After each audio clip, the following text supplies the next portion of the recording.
last time we spoke about the Melachos D'rabannan that there are that you now have to do on Shemittah. This time we talk about the Melachos D'rabannan. And just a really short summary is that there are very, very few Melachos that are Asur D'raisa. Just about everything that you could do, that you do on Shemittah is Asur only D'rabannan. But there's an important rule which we spoke about last time. You showed the same slide last time, just about, which was that the big rule is as follows: when you want to do something for ukmi lana, to keep a tree growing, to keep it from getting damaged, that's okay. But if you want to do a v'rui lana, to make the tree get better or to have a better output, that's what's asur by Melachos D'rabannan. Okay, so. The part on the bottom is the great graphic. This is the big important kula that by all Melachos D'rabannan, which is almost everything that you do in Shemittah, if it's for ukmi lana, to keep the tree from losing what it has, that's mutter. Okay, so now in understanding that rule. I'm going to go through it. So far, it's a good question to figure out the difference between maintaining and improving. No, of course not. And that's why I was about to say is that there are many, many details to those things. We're going to talk about some general rules that are to it. By no means are we going to cover everything. There's lots and lots. It's all, I forgot which parak it is. It's a long parak. It's the first parak in Hilchos Shemittah. Well, many, many details of what is and what is not. Okay? Like this. The first thing is like this. When we say that something is for hefsid, the Gemara compares Cholamoid and Shemittah. The rules are very similar. In fact, this my cotton, people in the field are learning about, is about Cholamoid, Shemittah, and Avodas, because they have very similar rules as to when you're allowed to do Malacha and when you're not allowed to. But Chazanish says there's a significant difference between Cholamoid and Shvius, and that is as follows. On Cholamoid, if a person has a loss, something is a davar ha'avar, so they're going to lose something. If they don't do this malacha, they're allowed to do it. On Shvius, that's not the way it works. On Shvius, we don't care about, so to speak, about a person's private loss. We only care about things that are, in general, would be a loss. Meaning, this type of field, if you don't water it, every so often the trees are going to die. That's a general, everybody has that problem. Then that kind of field will have to be watered. If you happen to be having your own particular problem, that's not enough reason to be monitored. Okay, now there is such a thing. There are things that a person has a personal, very big hefsid that he's allowed to do things also. That's a separate din. But this din, the din that says that for ukmi lana you're allowed to do it is for things that are for what he calls dvarim hakolim esarabim. The things that are for everybody. So to speak, anybody with this kind of field or in this kind of situation has that problem. Not for private things. Okay? So that's our first rule. Only rak dvarim hakolim esarabim. Only for things that are for that would be a general thing. Now. That said, Chazon says there is a reason why the Gemara compares Shvius to Cholamoid. He says like this. This is in the second place. He says like this. The Gemara, I told you the rule is, and what everybody calls it, that ukmi ilana, to take care of a tree, you're allowed to keep a tree from falling apart, you're allowed to do these malachas. The Rambam says that the reason why the Chachamim allowed you to do these things, because if not, he says, if not for that, Kaseh ha'aretz melecha v'yamus kol eit sheba. Okay, if you the Chachamim wouldn't have allowed you to do things ukmi ilana by Yisurim D'rabannan, then all the trees in the whole Eretz Yisrael would die out, and that would be bad for overall for Eretz Yisrael. He says Afal Pikin. He brings rayas that the kula of ukmi ilana does not only apply to saving a tree or to saving a field, but even to saving a crop also. Even to save the fruit that's on the tree, you could also do things. That means that if your oranges are not going to come out right because you don't do this and this malacha, that's also a heter. Now, the words that we call ukmi ilana means to save the tree. And the difference between the two things is that a tree or a field belongs to you. The tree and the field are not hefker, and they're not able to be taken care of. So when we say that there's a rule that you're allowed to do ukmi ilana, or you're allowed to protect your land, that's more logical. To say that I can protect my fruit, to do things that the fruit should come out better, is a chiddush. Rav Kook argues on it. Rav Kook says, no, it's not true. He says, of course it's not true. He says, how can it be that you're allowed to do things to protect the fruit? The fruit is hefker. The fruit is not even yours. What do you mean you're doing things to help the fruit along? Why do you think you should be allowed to do that? And the Chazon brings rayas from Rishonim that the din is that you're allowed to do it even to protect the fruit, to make your crop come out better. And his riots have to do with cases of things. We're trying to talk about doing ukmi ilana for grains and for vegetables. Well, grains and vegetables, by their nature, there's no tree to them. They're things that are only around for 1 year, and alpha pecan you're allowed to do this. So this kula, which many people take advantage of. This is. I mentioned to you last time. There's going to be 3 kulas we're going to mention from the Chazon Ish. This is one of the major kulas of the Chazon Ish, which is very significant. And the reason why it's significant is because the way that farmers who keep Shemittah make some money, the way they support themselves. I've mentioned this quickly in passing. We'll get to it later, which is it's called Oitzer Bezin. Oitzer Bezin is, I'll say it in short, is that the field is hefker. No one does anything for the field. But Bezdin appoints people to collect the fruit that are there, package it, and deliver it to the cities. No one lives out in the middle of Moshav, whatever, Nachliel, whatever it was called, out in the middle of no place. No one lives there, so they package all the fruit and they bring it to town, and then they distribute it to people. And when Bezdin does that, they're allowed to charge for the delivery, for the packaging, even for picking it off the field. Bezdin is allowed to appoint someone, and that you can pay for. You can't pay for the fruit, but you can pay for everything around. All the work that it took to get it to you. Well, Bezdin appoints the farmer to do that for his own field. So they say, farmer, you pick it off the field, you put it into bags and bring it to town. And then they pay him for all that work, so the farmer can make some money out of his field, even though he can't sell his fruit. But they say, you know the best about how to take care of this field. You take care of it. We designate you to do that job, and then they pay him for his work.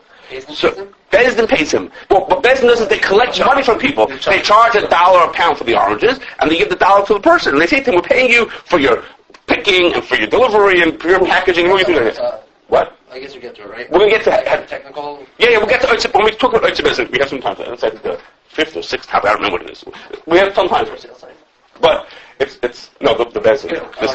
It's 6th one. So we'll get to it. We'll talk to Oitzer. But a farmer can't do that if nobody's going to want to buy his oranges. Okay, even at $1 a pound for oranges, people are not going to pay for oranges that look like dreck. I mean, they're not going to pay for them if they're damaged and in terrible shape. So in order to be able to sell your stuff through Oitzer Bezdin, so to speak, sell your produce, it has to be presentable. So farmers who want to keep Shemittah and make some money out of using the Oitzer Bezdin system have to have fruit that's presentable that anybody's going to want to eat. So So this So this kula that I sent you from the Chazon Ish, that you're allowed to do things for ukmilon, not just to keep the tree around, but to keep the fruit around, plays a big role in these people being able to have fruit that they could sell, that they could distribute through the Oitzer Bezdin. If they wouldn't have anything usable, they wouldn't get any money at that. So this is one of I told you there's 3-1 now, 2 at the very end. 3 big kulas of the Chazon Ish that play into people who want to keep Shemittah, but still want to get a few dollars out of it. Yes, sir. What's the head? Just because I want to have a job, like I say, I want to fix your plumbing. You know what I mean? You don't get there when if you ever need a plumber, I go, if there's fruit, I'm good, and you have a job. There's no fruit, I have no job. I'm allowed to take care of the fruit in order I should have a job to live. No. You're not saying I'm taking care of the fruit because I want to have a job. I'm taking care of the fruit so people have what to eat. The fruit is hefker, so I'm Melachos D'rabannan. For the worker, it's for the consumer. So for the consumer, but the farm. If there would be no consumers, then there's no money for the farmer either. He doesn't really care about it. Yeah, he doesn't really care about the consumers. He really cares about his pocket. Motivation. It's not why he's doing it, but his motivation of why he's doing it. Well, the reason that it should be allowed to do it is that the people can eat it. But he cares about people can eat it because he's going to get $1 out of that also because you can have it. Okay, so the Rav Kook does not agree with this. Rav Kook says there can't be such a thing. And the Chazon Ish, it's in parentheses there. The Chazon Ish only says you can only do it for fruit that's mutter. Okay, it's sort of logical. You can't do this for fruit that would be svichen. There's fruits that are usati, vegetables that you can't eat on Pesach, can't eat on Shemittah, but according to Chazon Ish, you can do it, and a lot of are Samech on the school. Okay, Rav Kook says no deal, but Chazon Ish says that's mutter. Okay. Well, not necessarily. You could have Oitzer Bezdin if the apples grow nicely, they can bring them down, people can eat them. But for it to be functional, you have to have really presentable fruit. And fruit doesn't just grow nicely. Someone, a farmer has to take care of it to do the ukmilon to keep it from getting damaged, etc. Okay, now, that's it. So I told you, okay, so there's this kula from the Chazon Ish that you can do things that are to help the tree. On that, Rabbi Yashiv says, I have to tell you, so just hold on a second. He says, this that you could do things to help the tree, that you could help the fruit, sorry, not the tree, you can help the fruit, that if what you're doing is to help the fruit be more edible. Okay? He says, what happens if what you're doing is not to make the fruit more edible? You're doing it to make the fruit come to market at the right time.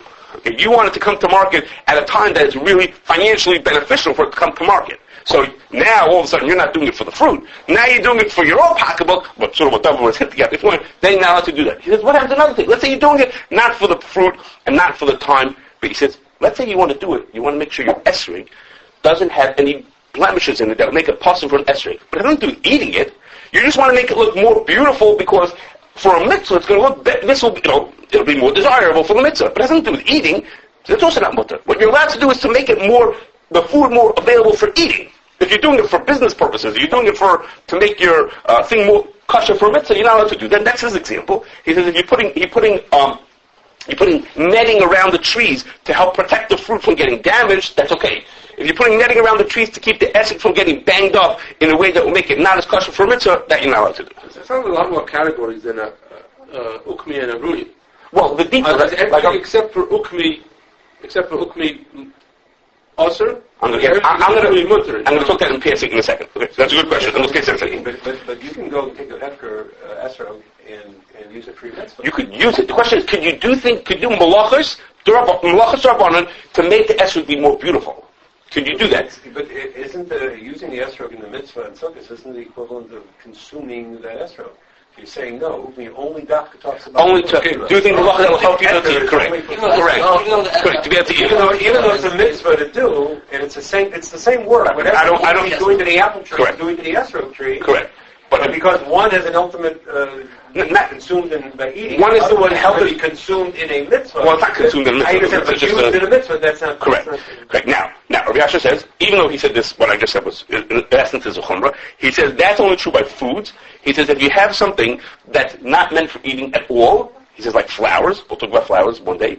Like flowers, where for flowers, his words are, he says, Mara Hanoi, the beauty of the flower, hu ha'te'elis, that's what you get out of these plants.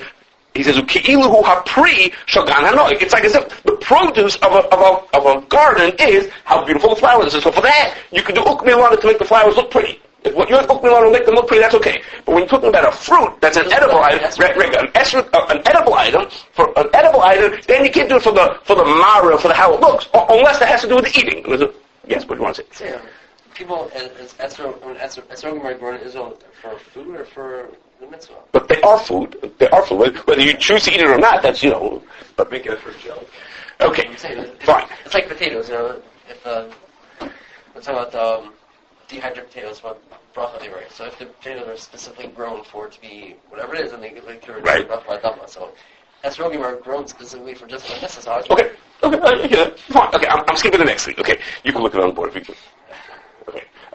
Okay, I'm skipping that. Okay, the next thing is, Chazon says like this. He says, this kula that we have, that ukmi ilana is mutter. You'll have to do Melachos D'rabannan for ukmi ilana. He says, that's, Chazal are giving you a kula. They're letting you off the hook. In order, like the Rambam said, the word Rambam says, to save Eretz Yisrael from just falling apart, that the whole place will become, all the trees will die out. So he says, because that's it's a kula, Chacham letting you do something, he says, Mamela, you have to do what you can to avoid Melachos D'rabannan. And that means if you have a choice, you're going to have to do something to your trees. And you can either do it today, it's Elul, or you could do it in a month from now when it's going to be Tishrei. He says, so you should do it in Elul instead of in Tishrei. Or it comes the end of the year. It comes the end of Shemittah. You have to do something towards the end of Shemittah. You could do it today, or you could do it in a week from now. He says, push it off to after Shemittah. Okay? He says, you're taking advantage of a kula. He says, so don't do it. Try to minimize what you have to do. Now you should know, Rav Weiss brings, there's Kamana, but very few Yerushalmi, not like the Chazon Ish, but Yerushalmi actually declares, he says, maybe you should think that in Shemitah, you shouldn't be allowed to, you should have to push off things when it comes near the end of Shemitah, you should push them off, and Yerushalmi says you don't have to. It's a kasha. Okay, it's a kasha. The Chazon Ish says such a thing. But Rav Weiss does say, he says, even though the Chazon Ish said that you need to minimize the Isser, he says, that only means is when you choose, do I have the hefsid or do I not have the hefsid? Do I need to do this? Do I not need to do this? You should minimize what you have to do. However, if you have, once the thing is mutter, he says, there's no din any place that says that, for example, you should ask a goy to do the malach instead of a yid. He said, that doesn't make a difference. Mutter it is. Once it's mutter, you could do it. Because I know who clear about this. Maybe she is going to do it, because you can imagine a guy doing the malacha is easier than you. He said, no such thing. He says, hey mamru. Once Chazal said that these malachas are not usher in this case, you're allowed to water your field, you're allowed to water your field. In this case, you're allowed to water it. No problem, you could do it also. But if you have a choice, should I water it? He says, that's when you're supposed to be trying to think. Okay? So the Chazal words, when you have a choice, should I do it or should I not do it? I mean, should I do it today when it's not Shemittah, or should I do it tomorrow when it's going to be Shemittah? Do it today instead of tomorrow. But you could avoid the hefsid. You could do it before Shemittah, you could do it after Shemittah. Right. Then you should do that. To minimize what you're doing on Shemittah. But once you're allowed to do it, it's in the middle of Shvat, and you have to do this malacha, now it's mutter. Now the Chacham says it's mutter, so you can do whatever you want to. Okay, you should do it. It doesn't make a difference. At that point, mutter is mutter. Okay. Because one is deciding, is there a hefsid or not? So there's no hefsid to do it on Tam Gedaya. You could have done it on Rosh Hashanah. There wasn't a hefsid. But once it was mutter, today it's Tu B'Shvat, and it's mutter to do it. So then now it's hefsid. So now Chacham, hey mamru, his words are hey mamru, this is Rosh Hashanah. Hey mamru, and now it's mutter, you're doing mutter. Okay, now, the last thing for this part is like this. Something a little scary, okay, which is like this. The Rambam says, you're not allowed to fumigate a tree in order to kill insects that would destroy the tree. And the Rambam says, if you have a sapling that's very weak and it'll fall over and it'll die, you're not allowed to support it. You're not allowed to put something up to hold it up. On Shemittah. So the Chazal says, well, wait a second. What happened to the rule that for ukmilana, if we have insects that are going to eat the plant, and I'm going to fumigate it would only be an D'rabannan.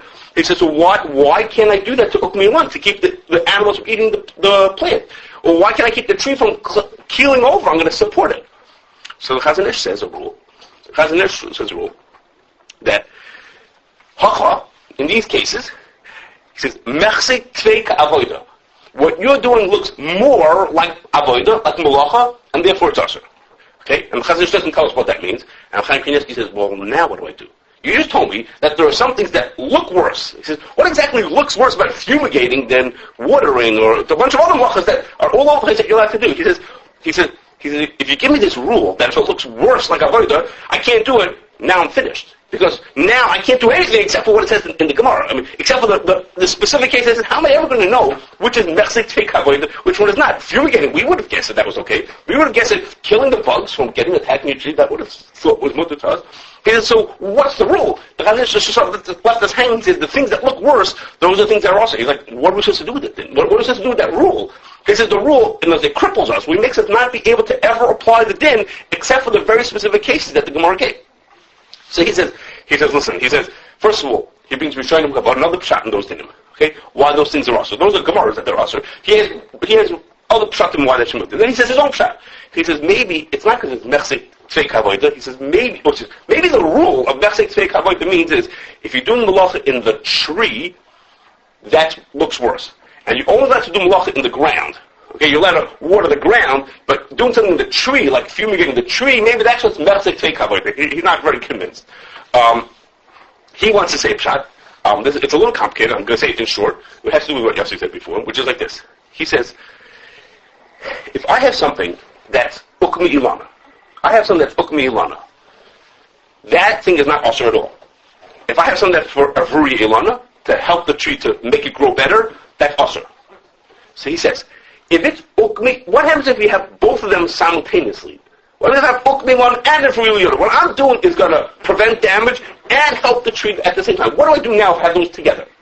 So he says, the ukmi ilana part of it, it's as if non-existent, as if I didn't, that's enough, that's a neutral. It's not that, remember I said to you at the beginning, the Chazanish said, on Shemittah, it's not that we're being moderate for hefsid. It's not that it's a malacha, which we're matter for your hefsid. It's that it's not a malacha at all for you. It's like I said to you, it's hey mamru v'hei mamru. It's not a malacha at all. If it's not a malacha at all, then the part that's ukmi ilana is as if non-existent. The part that's ivri ilana, the part that's going to make a tree grow better in the future, that part is usher. So if you have a mix of both malachas together at the same time, that's usher. And that's how he learns. I'm not telling you why, but that's how he learns is the pshat and the din of these cases of the trees. It's a mixture of arvui lana and ukmi lana, and that's when it's also. It's only also when it's a mixture of the two of them together. Honestly, I'll support him a tree. It makes it. I don't remember how he says it. He has a pshat. He says it's a bowl. It's a two together. I don't remember. We can look it up. I'll show you the marmot. And Mamela, that's the cases why it's also there. So I have to tell you, Chaim Kanievsky is a tremendous Talmud of Chazanish, which is wonderful. But so in the Sefer, there's this long bureau to explain why he doesn't understand what the Chazanish is talking about. But in the body of the Sefer, it just says that the Chazanish says, and therefore, if it's Mesek Teich Avodah, you're not allowed to do it. Okay? He, quotes right out of the Chazanish Sefer, even though he says in the bureau, he doesn't know what he's talking about, he doesn't know what it means, etc. He has a whole bunch of Kashrus. Anyhow, that's what he says. Okay. So we went through, did I put this one up? No more. Okay? The Chazanish says this in Barak Masha Ein Mesek Teich Avodah, whatever that means. Okay. So I want to... Maybe you can only... Someone else with the Gemara says it. Only... Well, you can't... Mutter or only usher? Only usher. You can't make up Mexican unless it says the Gemara. You want to say that way. What you say is everything's mutter except the few cases that he said. Okay, well, he said, well, once you tell me to do it or something that really look bad, he says, how am I supposed to know which ones work? You're not giving me anything to work with. You say, these look worse. What's the criteria? The starting point is that should be mutter. Right? Well, that's more telling that it's usher. We would have said it's okmi and it's mutter. Right. So whatever it is, he didn't take it that way, but okay, that's a more liberal way of taking things. He didn't take it that way. Okay. So now, most of the people who deal with these dinim, who really have to do with these dinim, as you're hearing, these are farmer-related dinim. Avoid the Karka is for farmers. Of course, a person who has a private garden. I'm going to try to give you some examples for people who are not farmers, okay, for non-farmer people. So a person who's a not farmer, of course, wouldn't do the Melachos D'rabannan. If he no planting tomatoes on Shemittah, okay, you're not allowed to do Zereh. So if he goes outside to his backyard, you have a backyard and everything, so you can't plant tomatoes. Okay, so the Melachos D'rabannan are pretty straightforward. He wouldn't do it. The Zereh is probably the easiest one that he might end up doing. Okay, he can't do Zereh. But in Melachos D'rabannan, when would a person have these shayos of Melachos D'rabannan? Let's have a few cases here of situations where a person would come across, a private person would come across these Melachos D'rabannan.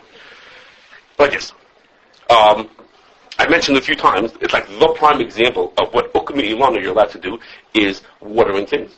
Plants that will die if you don't water them is mutter because of ukmi ilana.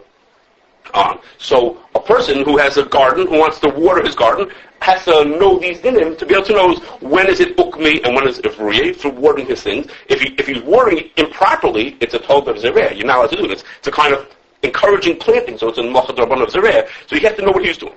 Okay, Rabbi Rimon in the Sefer, I didn't know you were coming, but in his Sefer, absolutely wonderful. And he has a long discussion, and the discussion is half halacha and half agricultural. In this thing, he's very into the agriculture. This one usually it's less, but in this one very much so about cutting your grass and trimming your hedges and weeding your yard. Okay, and he's deep into the science of what goes on when you cut your grass, and which time when you cut your grass does it make you grow more, and which one does it just prevent it from getting sun damage. And he has all kinds of deep understandings of what's going on with you when you cut your grass. And Mamela, when you should and shouldn't cut your grass. Okay, sometimes you're allowed to cut your grass, sometimes you're not allowed to. And sometimes you could trim your hedges and not, and depending on all kinds of science and halacha all mixed together. You said, if what the Chazanish said, wouldn't we have said that we define cutting grass, and once we define it as ukmi or ruya, it's mutter, finished. It's not on Monday it's mutter, and Tuesday it's when kamasa. Let me ask you a question. If we say that you're allowed to water a beis hashlochim, you can water it every day. You can just water it every time you want to. So the watering is ukmi or ruya. What's it's mutter? Okay, you can water for 5 gallons, 7 gallons. Okay, I'm not sure. I'm not sure if that's correct. But in this case also, he's very into the at which stages of the growth is it ukmi and which cases is it ruya. Okay. Now, I don't know what the answer to it is. If you have to cut your grass, I don't know how many people cut on grass. Tell you, I have to shy every single time I cut in the water. How much I'm watering, when I'm watering. Right, I don't know how many people have lawns, they cut their grass on, so I don't know how many people have time. Okay, now, this is more to people. Chaim Kanievsky has the following bunch of shilos. He says, if a person is doing spongia, okay, and the water from their sponger pours out into the street, okay, I don't know how many people still do that, but it pours out into the street, and it's going to land on the grass. He says, or you have an air conditioner. Or you have air conditioner that drips water out the back of it. Or a guy is eating a fruit and he just drops the pit someplace. Okay, he said so. All of those are shilas of Melachos D'rabannan. Okay, you might be planting or watering and things like that. There's all those are shilos. In the Sefer, he brings that it should be also. Okay, he brings for a reaction that those things are also. The Chazon talks about it, and he says it's totally on a shiloh whether there's an Isra of Davar She'ein Miskaven on Shemittah or not. Is there such a thing? Is Davar She'ein Miskaven mutter or also on Shemittah? That's what it declares on. And what's really interesting is what's the shiloh? What's the different content? I don't remember. But in Rav Asher Weiss brings all kinds of reasons why he thinks it's mutter, and he said he went to Rabbi Yashiv and Rabbi Chaim Kanievsky and asked them, and they told him that if the person is not trying to water the grass, like he turned on his air conditioner, he's not trying to water the grass, he's just burning his air conditioning. So then it's really mutter. Now, in the Derech Emunah, Rabbi Chaim Kanievsky says that it's also. Okay, but he says he asked Rabbi Chaim and he says, no, if the guy doesn't have that in mind, then it's really okay. So you take it how you want. Doesn't that mean that someone should arrange his air conditioner drain so it doesn't not go on the grass?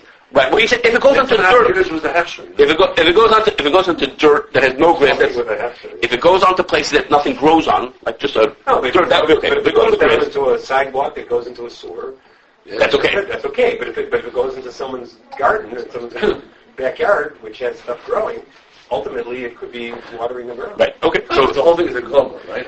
It's a Davar She'ein Miskaven. Yeah. It's upgrading, Okay, so Rav Asher Weiss is convinced that it's mutter, and he said, but what to me is interesting, he asked them, and they told him, yeah, it's only mutter, even on Sefer it says it's mutter. Anyhow, next, if a person is taking down a wall that's in the outdoors, so depending on how you do it, it could be considered a total of chayresh, because it's preparing the land better for growing.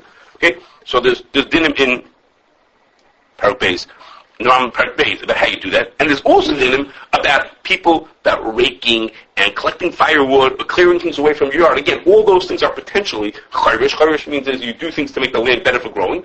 So this is not plowing, but it may be Yishun D'rabannan if you do it the wrong way.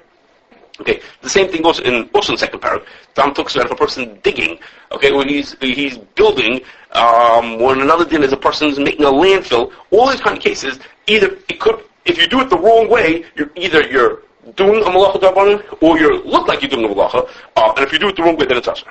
Okay. Well, I still, Chaim said there's no mitzvah yishra outside. That's a place in that no yishra to show. Yeah, because Yeshalom Okay. Okay. Now, two more things. Two more little things like this. Okay. Sometimes the exact same action, when I do it, it's mutter, and for you do it, it's usher, completely dependent on my kavanah. And the case that is brought is like this. If I burn down a field, because I want to clear the field out so that I can plant something, okay, that's awesome d'rabannan. I'm not allowed to do that.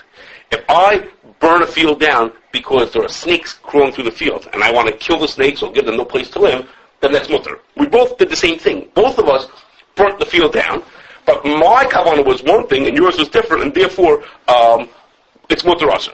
And later place can say, if a person wants to put a tarp across his yard, okay, I'm forgetting to put a tarp across it to kill everything that's growing.